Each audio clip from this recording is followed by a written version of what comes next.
વિદ્યાર્થી મિત્રો જય સ્વામિનારાયણ।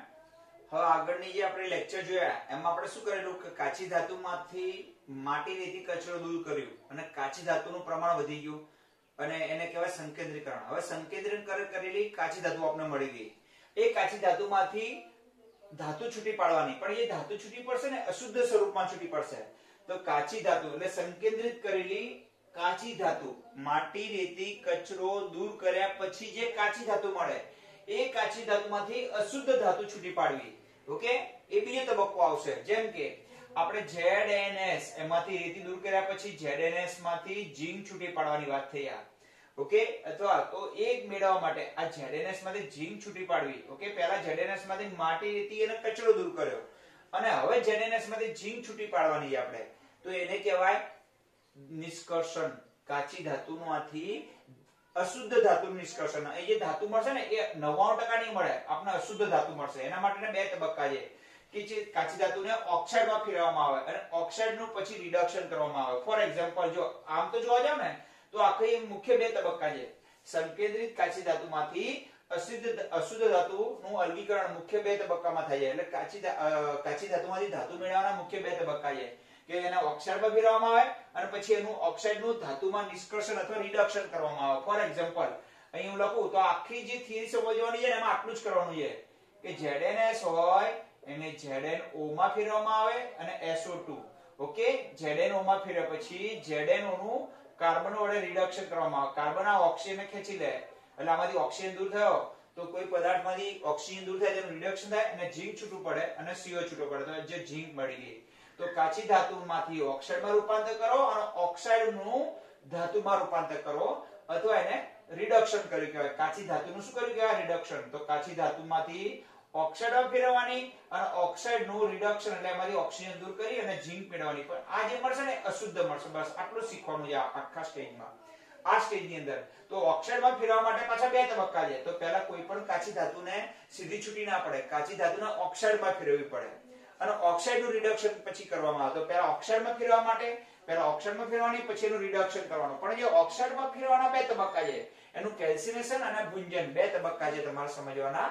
કાચી ધાતુને શેમાં ફેરવવાની? ઓક્સાઇડમાં। ઓકે, તો તમને કોઈ પૂછે કે કાચી ધાતુમાંથી ધાતુ મેળવવી તો પહેલા શું કરવું જોઈએ? તો પહેલા સાહેબ એને ઓક્સાઇડમાં ફેરવી દો અને પછી ઓક્સાઇડમાંથી ઓક્સિજન દૂર કરી નાખો એટલે કાચી ધાતુ છૂટી પડી જાય। પણ ઓક્સાઇડમાં ફેરવવા માટેના બે તબક્કા છે, તો એ બે તબક્કાનું નામ છે કેલ્સી। પહેલા જો ઓક્સાઇડમાં ફેરવવું અને ઓક્સાઇડનું રિડક્શન કરવું। પણ કાચી ધાતુનું ઓક્સાઇડમાં પરિવર્તન બે રીતે થાય છે, એક તો એનું કેલ્સિનેશન કરવાથી અને ભુંજન। હવે કેલ્સિનેશનમાં શું કરવામાં આવે? કાચી ધાતુને સીધી ગરમ કરવામાં આવે। આથી ગરમ કરવાથી એમાં બાષ્પશીલ અશુદ્ધિઓ દૂર થાય અને કાચી ધાતુ ઓક્સાઇડમાં ફેરવાઈ જાય। સીધી ગરમ કરવાની। ફોર એક્ઝામ્પલ હું તમને ઉદાહરણ આપું કે તમારે ત્યાં મુખવાસ હોય, ચોમાસું જાય એટલે મુખવાસ કેવો થઈ જાય? એકદમ ભીનો થઈ જાય ને, કવાય એવો કડક ના રહે, એકદમ કેવો ધાણા દાડો એકદમ કેવી બની જાય? ભીની ભીની થઈ જાય, ચડવી થઈ જાય એકદમ। તો આપણે શું કરે? તો આ મમ્મી એને સીધી જ ગેસ ઉપર શું કરે? તવીમાં રાખી ગરમ કરી નાખે એટલે અંદરનો ભેજ કેવો થઈ જાય? દૂર। બસ એ થયું ને। તો કાચી ધાતુને સીધી ગરમ કરવામાં આવે। જો નિસ્તાપન અથવા કેલ્સિનેશન એમાં શું કરવામાં આવે? કાચી ધાતુને એક પાત્રમાં ભરી અને નીચેથી સીધેથી એને ગરમ જ કરવામાં આવે। હવે ગરમ કરો એટલે કાચી ધાતુમાં જે બાષ્પશીલ પદાર્થો હોય જેમ કે ભેજ છે એ ઉડી જાય હવામાં, આથી કડક મુખવાસ એકદમ કડક બની જાય। ખ્યાલ આવી ગયો ને? ભીંજાઈ જાય। તો કાચી ધાતુને ગરમ કરવામાં આવે, આથી એમાંથી અશુદ્ધિઓ, કેવી અશુદ્ધિઓ? બાષ્પશીલ અશુદ્ધિઓ જે વરાળ સ્વરૂપમાં ફેરવીને દૂર થઈ જાય, ગરમ થઈને દૂર થઈ જાય, એ અશુદ્ધિઓ દૂર થાય અને કાચી ધાતુ ઓક્સાઇડમાં ફેરવાય। જેમ મુખવાસની વાત કરી ને, ગરમ કરવાથી અંદરનો ભેજ દૂર થઈ જાય અને પાછો હતો ને એવો બની જાય। ઓકે, જેમ કે Fe2O3 એને ગરમ કરો તો એમાં ભેજ કેવો થઈ ગયો? દૂર। અને જો ઓક્સાઇડમાં ફેરવી ગઈ, માનો કે કાર્બોનેટ સ્વરૂપમાં હોય, ઝીંક કાર્બોનેટ, તો કાર્બોનેટમાં કાર્બન ડાયોક્સાઇડ સ્વરૂપમાં હોય, તો જો કાર્બન ડાયોક્સાઇડ સ્વરૂપમાં દૂર થઈ ગયો અને આમાંથી CO2 દૂર કરી નાખો તો CO2 દૂર થઈ એટલે O જ રહે। તો જો ઓક્સાઇડમાં ફેરવી ગઈ તો છેલ્લે ફેરવાય જશે એમાં, જો ઓક્સાઇડમાં ફેરવાય તો કાચી ધાતુને ગરમ કરવામાં આવે, એમાં ગરમ કરવાથી બાષ્પશીલ અશુદ્ધિઓ દૂર થાય અને કાચી ધાતુ ઓક્સાઇડમાં ફેરવાય, એને કેલ્સિનેશન કહેવાય। અથવા કાર્બોનેટ સ્વરૂપની કાચી ધાતુ ઓક્સાઇડમાં ફેરવાય અને ઓક્સાઇડ સ્વરૂપની કાચી ધાતુ હોય તો એમાં ભેજ અથવા બાષ્પશીલ અશુદ્ધિઓ દૂર થાય।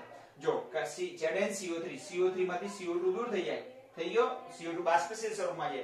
આ કાર્બોનેટ છે ને એ બાષ્પશીલ અશુદ્ધિ કહેવાય અને એમાંથી ZnO બની ગયું। પછી CaCO3 અને MgCO3 હોય તો જો CaCO3 માંથી બની જાય CaO MgCO3 માંથી બની જાય MgO અને કાર્બન ડાયોક્સાઇડ બંને અણુ દૂર થઈ જાય તો ભેજ, કાર્બન ડાયોક્સાઇડ આ બધું બાષ્પશીલ અશુદ્ધિઓ છે એ બધી દૂર થઈ જાય. આમ તો કાર્બોનેટ નું ઓક્સાઇડમાં ફેરવાય એને પણ કેલ્સિનેશન એટલા માટે કહેવામાં આવે છે કે કાર્બોનેટ સ્વરૂપમાં રહેલી કાચી ધાતુને, કારણ કે આપણે કાચી ધાતુ કયા સ્વરૂપમાં મળે, કાં તો સલ્ફાઇડ સ્વરૂપમાં મળે, કાર્બોનેટ સ્વરૂપમાં મળે અને ઓક્સાઇડ સ્વરૂપમાં મળે. આગળ આપણે ભણી ગયા ને આગળના લેક્ચરોમાં કે ભાઈ આયન છે તો Fe2O3 સ્વરૂપમાં મળે, FeCO3 સ્વરૂપમાં મળે. ખબર પડી ગઈ?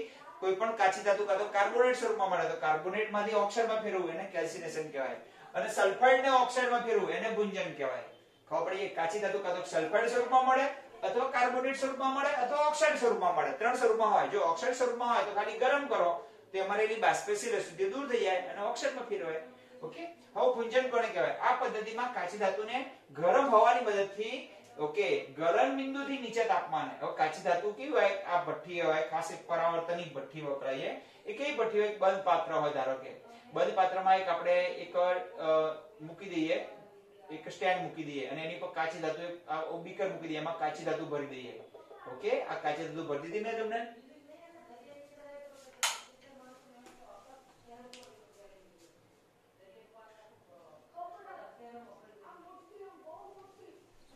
સોરી, એક બંધ પાત્ર, એક બંધ ભઠ્ઠી હોય, એમાં આપણે એક સ્ટેન્ડ મૂકી દઈએ અને એમાં એક બીકર મૂકી દઈએ અને એમાં કાચી ધાતુ ભરી દઈએ અને બંને બાજુથી ગરમ હવા ફેંકવામાં આવે. આ ગરમ હવા એટલી ફેંકવાની કે કાચી ધાતુ પીગળી ના જવી જોઈએ, પીગળી જવી જોઈએ નહીં. ખબર પડી ગઈ ને? એટલે ગલન બિંદુ એનું ના આવવું જોઈએ. માનો કે આનું ગલન બિંદુ 400 કેલ્વિન હોય તો 400 કેલ્વિન થી નીચું તાપમાન રાખવાનું, એથી વધારે રાખવાનું. તો આ પદ્ધતિમાં સીધી ગરમ કરવામાં આવે બર્નર ઉપર. અહીં કાચી ધાતુને ગરમ હવાની મદદથી તેના ગલન બિંદુથી નીચેના તાપમાને ગરમ કરવામાં આવે, પીગળી જવી જોઈએ નહીં.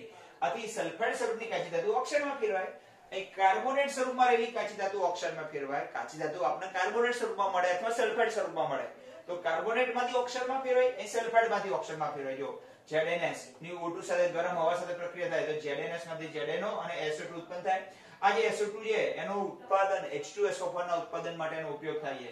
બેલેન્સ કરવું હોય તો અહીંયા મૂકીએ આપણે, 2 મૂકી દઈએ. ચલો તો અહીંયા 2 2 4 થઈ જાય. અહીંયા SO2 અહીંયા 2 મૂકીએ, અહીંયા પણ 2 મૂકીએ એટલે 2 દુ 4, 4 ને 2 6 તો અહીં 3 થઈ ગયા અને ઝીંક 2 થઈ ગઈ તો અહીંયા 2 મૂકો. સલ્ફર 2 થઈ ગયો, સલ્ફર 2 થઈ ગયું. બસ બધાને આ રીતે બેલેન્સ કરી નાખજો. બરાબર?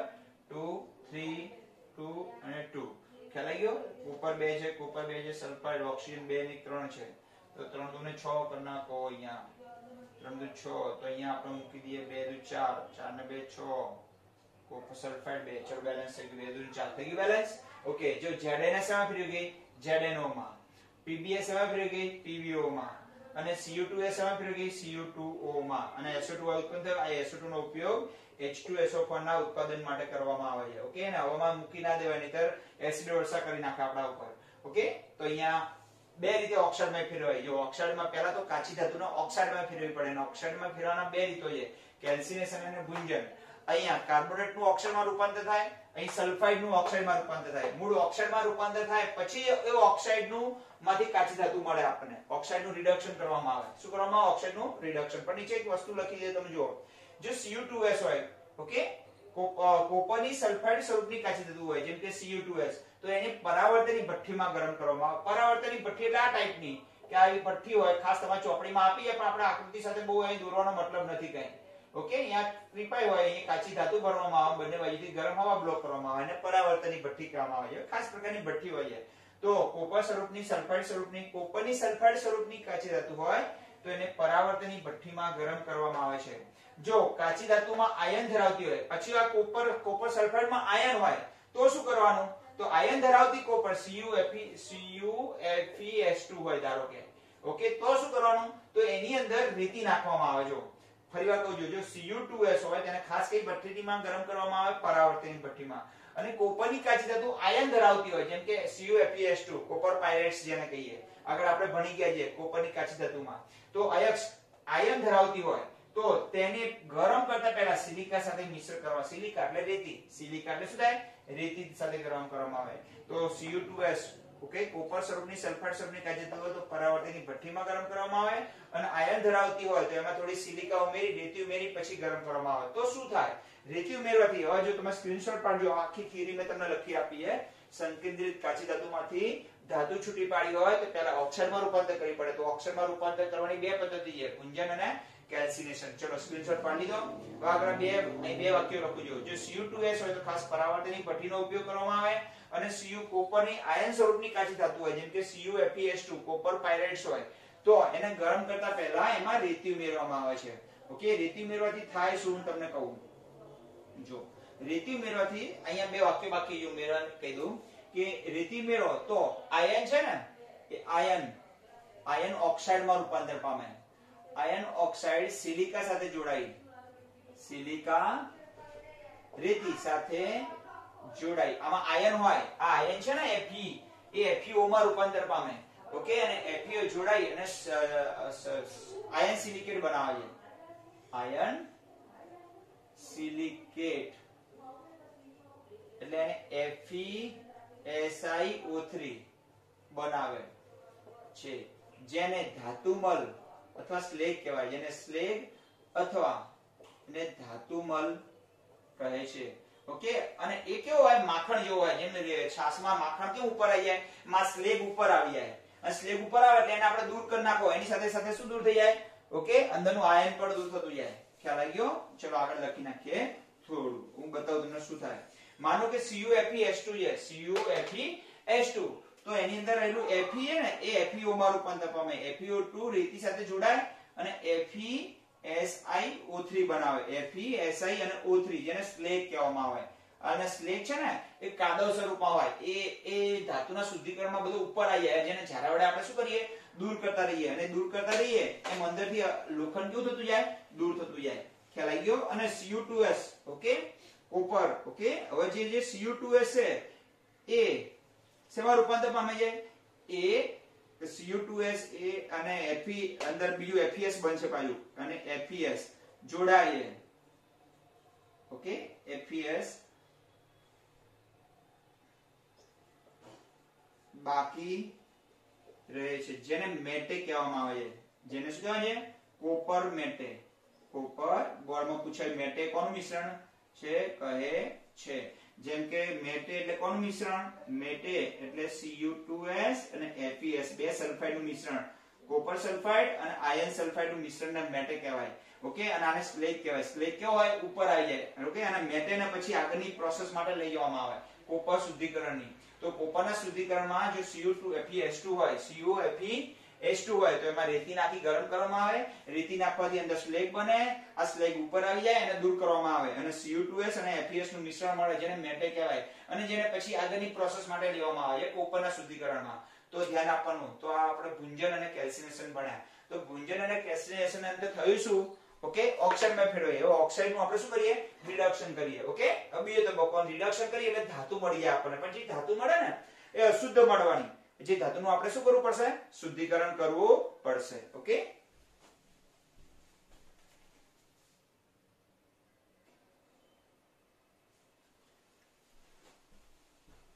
હા વિદ્યાર્થી મિત્રો, આગળના સ્ટેજમાં જેમ કાચી ધાતુમાંથી ઓક્સાઇડ બનાવ્યો હો, ઓક્સાઇડમાંથી ઓક્સિજન ખેંચી લઈએ. ઓકે, જેમ કે આપણે આગળ શું કરેલું, આપણે કે Fe2O3 ઓકે into XH2 ને ગરમ કરીએ. ગરમ કરીએ એમાંથી બાષ્પશીલ પાણી કેવું થઈ જાય, દૂર થઈ જાય, બાષ્પ દૂર થઈ જાય એટલે Fe2O3 મળે આપણને, into XH2 પડી ગયું. એટલે આને કહેવાય કેલ્સિનેશન કહેવાય. શું કહેવાય, કેલ્સિનેશન કર્યું. ખબર પડી ગઈ? અથવા PbS. ચલો, આ કેલ્સિનેશન પછી આપણે કયા સ્વરૂપમાં મળી, ઓક્સાઇડ. ઓક્સાઇડ સ્વરૂપના કાચી ધાતુને શું કહેવામાં આવે, કાર્બન અથવા કાર્બન મોનોક્સાઇડ સાથે પ્રક્રિયા કરવામાં આવે, જેમ કે Fe2O3 કાર્બન. આની સાથે તમે ગરમ કરો એટલે શું થાય, કાર્બન આ ઓક્સિજનને ખેંચી લે, અને Fe કેવી પાડી દે, છૂટી પાડે ધાતુને, અને કાર્બન મોનોક્સાઇડ છૂટો પડી ગયો. ખબર પડી ગઈ? આ કાર્બન હવે બેલેન્સ કરું તો કેટલા ઓક્સિજન છે, 3. તો અહીંયા 3 મૂકી દઈએ. ઓકે, તો કાર્બન કેટલા થઈ ગયા, 3 થઈ ગયા, તો 3 મૂકી દઈએ. Fe 2 થઈ ગયા તો 2 Fe મૂકીએ, તો ધાતુ છૂટી પડી ગઈ. હા અથવા ના? બસ આ જ પદ્ધતિ થઈ ગઈ કે ઓક્સાઇડ સ્વરૂપની કાચી ધાતુને ગરમ કરવાથી એમાં રહેલી બાષ્પશીલ અશુદ્ધિ દૂર થાય અને કાચી ધાતુ ઓક્સાઇડમાં ફેરવાય. એને કેલ્સિનેશન કહેવાય. અને કેલ્સિનેશનને અંતે મળેલી ઓક્સાઇડ સ્વરૂપની કાચી ધાતુની પ્રક્રિયા રિડક્શન કરતા, જેવા કે કાર્બન અથવા કાર્બન મોનોક્સાઇડ પણ વાપરી શકાય અહીંયા. ઓકે, આવા રિડક્શન કરતા શું કરે, બીજાનું રિડક્શન કરે, એટલે બીજાનો ઓક્સિજન શું કરે, ખેંચી લે, અને પોતાનું ઓક્સિડેશન થાય.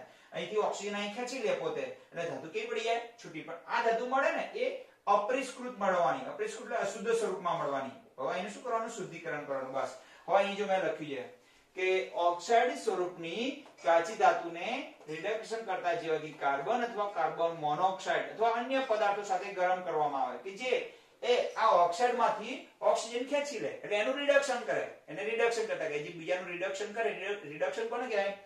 જેનો ઓક્સિજન દૂર થાય એને રિડક્શન કહેવાય, ઓક્સિજન ઉમેરાય એને ઓક્સિડેશન કહેવાય. આથી રિડક્શન કરતા ધારો કે કાર્બન પદાર્થ કાચી ધાતુના ઓક્સિજન સાથે જોડાય છે અને અંતે અશુદ્ધ ધાતુ મળે છે. હવે અહીં આવું કેમ લખ્યું છે M Y ને આવું બધું? M એટલે મેટલ કહેવાય. જો આપણે આ જ વસ્તુના Fe2O3 ને સરખાઈ દઈએ તો શું થાય? અહીંયા Fe અહીંયા લખીએ આપણે Fe2O3 પ્લસ કાર્બન gives અહીંયા Fe અને પ્લસ CO છૂટું પડી ગયું. હવે જો અહીંયા આપણે અહીંયા ઓક્સિજન પાછળ Y છે, દેખાય તમને? આ 3 છે. અહીંયા અહીં x બરાબર 2 છે અને y બરાબર 3 છે. તો આપણે શું કર્યું? ઓક્સિજન અહીંયા 3 મૂકી દઈએ. આપણે 3 મૂકીએ અહીંયા 3 એટલે અહીં શું મૂક્યું? y બરાબર 3. તો અહીં y આવી ગયું. જો છે 3 એટલે y બરાબર 3 અને x બરાબર 2 એટલે જ્યાં જ્યાં એ 2 છે ત્યાં x મૂકી દઈએ આપણે તો x થઈ ગયું. પછી અહીંયા x તો અહીં 2 મૂકવા તો 2 ની જગ્યાએ x મૂકી દઈએ. અહીંયા m એટલે મેટલ અને y હોય અહીંયા 3 મૂકી દઈએ તો અહીંયા શું આવે છે? બોલો અહીં 3 આવશે તો 3 ની જગ્યાએ y અહીં દેખાય છે 3 બરાબર y બરાબર 3 અને x બરાબર 2 એટલે જનરલ ફોર્મ લખેલું છે. આ લખી નાખશો તો ચાલશે. ઓકે. હવે કેટલીક ધાતુના ઓક્સાઇડ સહેલાઈથી રિડક્શન પામે છે. ઘણી ધાતુઓ છે અસ્થાયી ધાતુના ઓક્સાઇડ હોય એ સહેલાઈથી રિડક્શન પામે પણ Al2O3 રિડક્શન ના થાય. અહીંયા જો Al2O3 પ્લસ કાર્બન કહું તો અહીંથી આપણે એલ્યુમિનિયમ નહીં મળે અને કાર્બન મોનોક્સાઇડ. આ પ્રક્રિયા શક્ય નથી કારણ કે Al2O3 એ સ્થાયી ઓક્સાઇડ છે. કેવો ઓક્સાઇડ છે? સ્થાયી ઓક્સાઇડ છે. તો કેટલીક ધાતુના ઓક્સાઇડ સહેલાઈથી રિડક્શન પામે છે પરંતુ કેટલીક ધાતુના ઓક્સાઇડ દાખલા તરીકે Al2O3 નું રિડક્શન કરવું મુશ્કેલ છે. તેથી તેનું રિડક્શન ઇલેક્ટ્રોન દ્વારા કરવામાં આવે છે. જરૂર પડે તો ગરમી આપીને પણ કરવામાં આવે છે. ઓકે. આને હોલ હેરોલ્ડ પદ્ધતિ કહેવાય છે. Al2O3 માંથી એલ્યુમિનિયમ છૂટું પાડવું ઇલેક્ટ્રોન પ્રવાહ પસાર કરીને. ઓકે. તો ઇલેક્ટ્રોન આપો, ઇલેક્ટ્રોન દાખલ કરો તોય રિડક્શન કર્યું કહેવાય, ઓક્સિજન ખેંચી લો તોય રિડક્શન કર્યું કહેવાય. ઓકે. તો અહીંયા કાચી ધાતુને કાર્બન અથવા કાર્બન મોનોક્સાઇડ સાથે શું કરવામાં આવે? ગરમ કરવામાં આવે. આથી કાચી ધાતુમાંથી ઓક્સિજન નીકળી જાય અને આપણે અશુદ્ધ સ્વરૂપમાં કાચી ધાતુ મળે, શુદ્ધ સ્વરૂપમાં ના મળે. ઓકે. તો હવે જે અશુદ્ધ સ્વરૂપમાં કાચી ધાતુ મળી એનું શું કરવું પડશે? હવે શુદ્ધિકરણ. તો શુદ્ધિકરણની 6-7 રીતો છે આપણે જોઈ લઈએ એટલે પાઠ કેવો થઈ જાય આજે? પૂરો થઈ જશે. ઓકે. હવે જે શુદ્ધિકરણની રીતો છે ને એને બે ભાગમાં વહેંચી નાખશું. પહેલા 3 ભણાવીશું પછી 3 ભણાવીશું બીજા દિવસે. ખ્યાલ એક સાથે 6 નહીં ભણાવીએ તમને શુદ્ધિકરણની બધી રીતો. ઓકે મિત્રો. તો અહીં આપણે બે સ્ટેજ પૂરા કર્યા, સંકેન્દ્રીકરણ અને અલગીકરણ. હવે ત્રીજું સ્ટેજ આવ્યું શુદ્ધિકરણ. તો શુદ્ધિકરણ કરો એટલે આપણે 99.99% શુદ્ધ ધાતુ મળે. ઓકે. તો 3 સ્ટેજ અહીં ભણવાના છે આ ચેપ્ટરમાં, છઠ્ઠા. અને પછી આના પછી 9 ચેપ્ટર પછી ચાલુ કરી દઈશું. ઓકે. તો હવે આના પછી આપણે શુદ્ધિકરણ જોઈ લઈએ 2 લેક્ચરની અંદર. ઓકે. ચલો જય સ્વામિનારાયણ.